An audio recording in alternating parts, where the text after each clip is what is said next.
नमस्कार दोस्तों, स्वागत है आप सभी का आपके अपने YouTube channel allrounder study zone पर। तो साथियों, आज हम Rajasthan G K top most important question solve करेंगे जो आपके बीएसटीसी एग्ज़ाम है, जो आपका चतुर्थ श्रेणी एग्ज़ाम है, चाहे आप रीट की तैयारी कर रहे हो, चाहे पीटीटी की तैयारी कर रहे हो, उनके लिए बहुत ही ज़्यादा इम्पोर्टेंट है। तो आप सभी को क्लास को पूरी देखना है, रेगुलर देखना है। आप इसमें से कितने प्रश्न आप सही करते हो, तो आपको अंत तक आपको ज़रूर बताना है, ठीक है? तो चलिए क्लास की शुरुआत करते हैं। पहला प्रश्न है कि विख्यात स्मारक जो अड्डादीन का झोंपड़ा है, ये इसका निर्माण किसने करवाया था? बहुत ही इंपॉर्टेंट क्वेश्चन है, सभी क्वेश्चंस मोस्ट इंपॉर्टेंट हैं। आप सभी इनको स्टार लगा लेना, ठीक है? तो विख्यात स्मारक अड्डादीन का जो झोंपड़ा है, इसका निर्माण किसने करवाया था? तो साथियों, अड्डादीन का झोंपड़ा कहाँ पर है? तो ये कहाँ पर है? अजमेर में। आप सभी को पता है कि अड्डादीन का झोंपड़ा अजमेर में है और जिसका निर्माण करवाया था कुतुबुद्दीन ऐबक ने करवाया था। किसने करवाया था? कुतुबुद्दीन ऐबक ने करवाया था। इनका निर्माण बहुत ही इंपॉर्टेंट है, ठीक है? बहुत ही इंपॉर्टेंट है। चलिए अगला क्वेश्चन, एक सेकेंड। कुतुबुद्दीन ऐबक ने इसका निर्माण करवाया था, ठीक, क्लियर है? अगला क्वेश्चन, अगला है कि राजस्थान के कितने जिलों की जो सीमाएं मध्य प्रदेश से लगती है? राजस्थान के ऐसे कितने जिले हैं जिनकी सीमा मध्य प्रदेश से लगती है? तो ऐसे कितने जिले? 8 हैं, 9 हैं, 10 या फिर 11 हैं? तो साथियों, 10 ऐसे जिले हैं राजस्थान के जिनकी सीमा मध्य प्रदेश के साथ में लगती है, ठीक है? और मध्य प्रदेश के भी 10 ऐसे जिले हैं जिनकी सीमा राजस्थान के साथ में लगती है, क्लियर है? अगला सवाल, राजस्थान का जो प्रथम मत्स्य अभयारण्य है वो कौन सा है? तो राजस्थान का जो प्रथम मत्स्य अभयारण्य साथियों कौन सा है? तो जोधपुर है, उदयपुर है, बांसवाड़ा है, डूंगरपुर है। सभी अपना राइट आंसर कमेंट करके बताएं। तो राजस्थान का प्रथम जो मत्स्य अभयारण्य है तो वो साथियों कौन सा है, इसका राइट आंसर बताएं। तो यहाँ पे उदयपुर आपका करेक्ट आंसर हो जाएगा। बिल्कुल साथियों, उदयपुर आपका बिल्कुल यहाँ पे सही ऑप्शन हो जाएगा। अगला सवाल है साथियों है कि राजस्थान में जो स्थित विश्व की दूसरी सबसे बड़ी कृत्रिम झील कौन सी है? देखिए राजस्थान में स्थित विश्व की दूसरी सबसे बड़ी कृत्रिम झील कौन सी है, जिसमें जो सबसे बड़ा द्वीप है, जिसमें द्वीप है और बड़ा द्वीप का नाम है बाबा का जो भागड़ा, तथा छोटा द्वीप है, छोटा द्वीप का नाम है प्यारी है। इसको किस नाम से जानते हैं? तो साथियों, इसको जयसमंद झील के नाम से जानते हैं। किस झील के नाम से जानते हैं? जयसमंद झील के नाम से जानते हैं। ऑप्शन आपका यहाँ पे ये हो जाएगा बिल्कुल करेक्ट आंसर, ठीक है? अगला सवाल है कि टाइगर जो आपका टाइगर पार्क राजस्थान में, ठीक है, और जिसकी जो कचीदा धाकड़ा वन क्षेत्र, कुंडला वन क्षेत्र, खंडारा या फिर डला वन क्षेत्र, ये किस अभयारण्य के वन क्षेत्र हैं? तो सरिस्का, रणथंभौर, मुकुंदरा या फिर सज्जनगढ़? तो साथियों, ये रणथंभौर के हैं। किसके? रणथंभौर के। ऑप्शन आपका बी हो जाएगा करेक्ट आंसर, रणथंभौर की। अगला सवाल साथियों ये है कि महाराणा अमर सिंह प्रथम ने शाहजादा खुर्रम से जो संधि की थी वो कब की थी? महाराणा अमर सिंह प्रथम ने शाहजादा खुर्रम से संधि की थी। तो साथियों, ये फरवरी कब की थी? फरवरी में की थी। और कब की थी? 1615, ठीक है, फरवरी 1615 में की थी। ऑप्शन आपका ए हो जाएगा सही उत्तर, ठीक है? अगला सवाल, अगला साथियों, राज्य में सतही जल से सर्वाधिक सिंचाई क्षमता अर्जित की गई है तो कौन सी पंचवर्षीय योजना से की गई है? राज्य में जो सतही जल है, सतही जल से सर्वाधिक सिंचाई क्षमता अर्जित की गई है, तो ये पांचवी पंचवर्षीय योजना से की गई है। ऑप्शन आपका बी हो जाएगा करेक्ट आंसर, ठीक है, पांचवी पंचवर्षीय योजना से। अगला साथियों है कि बंजर क्षारीय एवं रेतीली भूमि पर उगने वाले पेड़ है, तो पेड़ कौन से बंजर हैं, क्षारीय हैं एवं रेतीली भूमि पर जो उगने वाले पेड़ हैं वो कौन से हैं? तो यहाँ पे सू है, बबूल है, विलायती केसर है, करंज या फिर सरू। सी ऑप्शन से यहाँ पे सही आंसर हो जाएगा, ठीक है?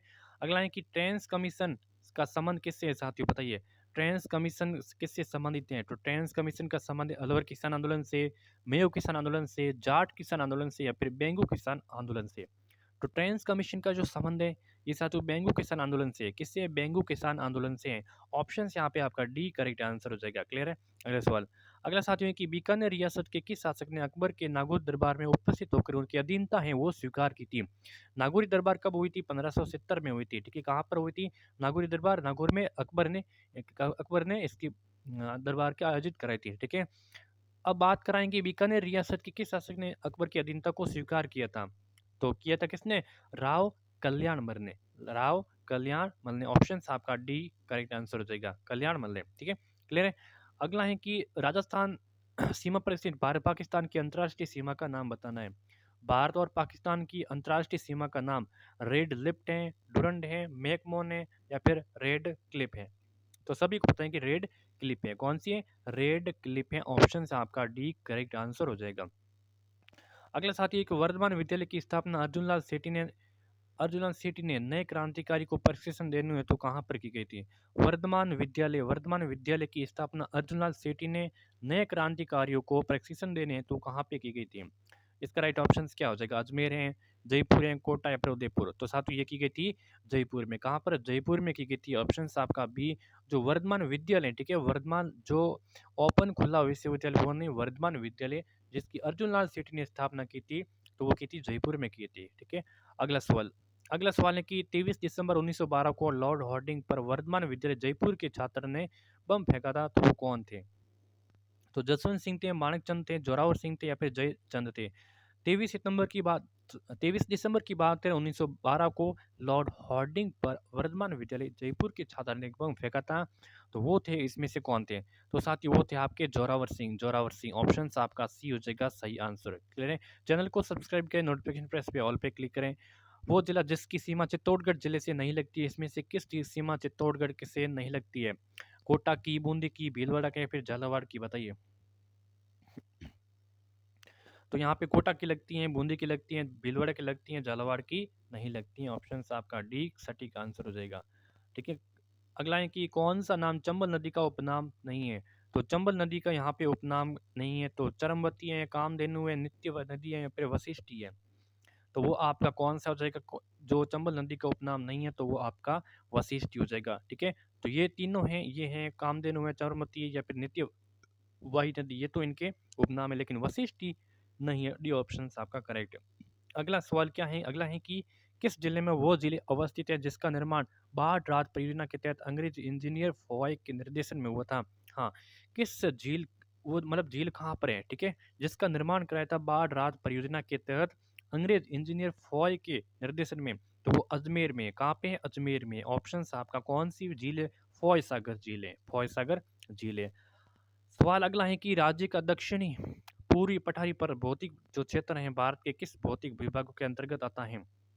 राज्य का जो दक्षिणी पूर्वी पठारी भौतिक क्षेत्र है भारत के किस भौतिक विभागों के अंतर्गत आता है? उत्तरी हिमालय प्रदेश, गंगा के मैदान में, प्रायद्वीपीय पठारी भाग या फिर इन सभी में आता है? तो वो आता है कौन से? प्रायद्वीपीय पठारी भाग में आता है। प्रायद्वीपीय पठारी भाग में। सी और ऑप्शन बताने वाले सभी साथी करेक्ट आंसर हो जाएगा। अगला है कि ज्योति RS6 आदि किसकी किस्में है? कौन सी ज्योति है? ठीक है, RS6 है, ये आदि किस्में किसकी है? तो ये जौ की किस्में किसकी है? यहाँ पे किसकी किस्में? जौ की है। ऑप्शन डी करेक्ट आंसर हो जाएगा। साथियों अगला है कि सीसा एवं जस्ता ग्लाई संयंत्र कहाँ पर स्थापित है? सीसे एवं जस्ता ग्लाई संयंत्र भैंसलाना जयपुर में, बेणेश्वर डूंगरपुर में, देवबारी या फिर खेतड़ी में? सीसा जस्ता बताइए, बहुत इंपॉर्टेंट है। तो देवबारी उदयपुर में। कहाँ पर है? देवबारी उदयपुर में। ऑप्शन आपका सी करेक्ट आंसर हो जाएगा। अगला साथियों सवाल ये है कि फतेह सागर के किनारे पहाड़ी मोती मगरी को महाराणा प्रताप स्मारक के रूप में विकसित किया गया था, तो वो थी, बताइए। तो ऑप्शन आपके सामने है, तो उदयपुर में। ठीक है, जो फतेह सागर के किनारे पहाड़ी मोती मगरी को महाराणा प्रताप स्मारक के रूप में विकसित किया गया था, वो स्मारक उदयपुर में। ठीक है, उदयपुर में। अगला है कि रानी खेत, यानी कि इसको बोलते हैं क्या, इंग्लिश में बोलते हैं क्या? नसूर कैसल, ये क्या लिखा हुआ? डिजीज, रोग किस पशु में होता है? ठीक है, रानी खेत या फिर इसको बोलते हैं नसूर कैसल डिजीज रोग किस पशु में होता है? बकरी, मछली, बत्तख या फिर मुर्गी? तो आपको याद रखना है, बस रानी खेत याद रखना है। और रानी खेत होता है मुर्गी में होता है। ये रोग किस में होता है? मुर्गी में होता है। ऑप्शन आपका डी करेक्ट आंसर हो जाएगा। ठीक है, अगला सवाल साथियों ये है कि नागभट्ट द्वितीय ने मुसलमानों को पराजित किया, जिसकी जानकारी किस अभिलेख से मिलती है? नागभट्ट द्वितीय ने मुसलमानों को पराजित किया था, इनकी जानकारी किस अभिलेख से मिलती है? ग्वालियर अभिलेख से, जोधपुर अभिलेख से, पठारी स्तंभ अभिलेख से या फिर ओसिया के अभिलेख से? तो इनकी जानकारी मिलती है ग्वालियर अभिलेख से मिलती है। ग्वालियर अभिलेख से मिलती है। ऑप्शन आपका ए हो जाएगा सही उत्तर। अगला है कि डॉक्टर कोपेन तथा ट्रीवार्ता ने राजस्थान के दक्षिणी पूर्वी भागों को किस जलवायु प्रदेश के अंतर्गत रखा गया? ठीक है, कोपेन कोपेन और ट्रीवार्ता के अनुसार राजस्थान के जो दक्षिणी और पूर्वी पठार को किस जलवायु प्रदेश के अंतर्गत रखा गया? तो उसने AW के अंदर कर रखा है। किसमें? AW जलवायु के अंतर्गत उनको रखा गया था। अगला सवाल है कि राजस्थान में सर्वाधिक जैव विविधता वाला अभ्यारण्य कौन सा है? राजस्थान में सर्वाधिक जैव विविधता वाला अभ्यारण्य कौन सा है? माच या सफारी, सीता माता, केला देव या फिर रणथंभौर अभ्यारण्य? सर्वाधिक जैव विविधता वाला वह है कौन सा है? सीता माता अभ्यारण्य। कहाँ पे है? प्रतापगढ़ में। ऑप्शन आपका बी हो जाएगा करेक्ट उत्तर। ठीक है, प्रतापगढ़। अगला सवाल है कि निम्नलिखित में से कौन सा यहाँ पे गलत है? तो गलत यहाँ पे कौन सा है? केवलादेव घनापक्षी अभयारण्य ये साइबेरियन सार्स के लिए प्रसिद्ध है। मरु उद्यान जैसलमेर बाड़मेर में है। गजनेर अभयारण्य बीकानेर में जो इंपीरियल सैंड ग्राउंड्स के लिए प्रसिद्ध है, या फिर यहाँ पे कोई नहीं। तो यहाँ पे कौन सा गलत है? तो यहाँ पे गलत है कोई नहीं। तो सभी हैं आपस में सही से मिलान आपस में कर रहे हैं। ठीक है, तो चलिए आज के सेशन में 25 इंपॉर्टेंट क्वेश्चंस क्लास कैसी लगी इनको शेयर करना, सब्सक्राइब करना, चाहे बीएसटीसी की या फिर चतुर्थ श्रेणी एग्जाम की तैयारी कर रहे हो, क्लास आपके लिए इंपॉर्टेंट है। ठीक है, धन्यवाद।